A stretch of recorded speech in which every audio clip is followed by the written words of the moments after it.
Watch false teacher Joyce Meyer twist the scripture like Satan, and then watch this pastor rightly interpret. Who is the false now? You are just accusing her. I don't hear and see nothing about what false about her teaching.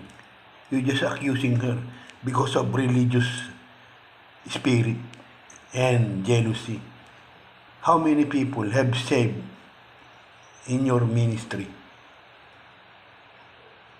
Do you counted the soul that been saved just like her?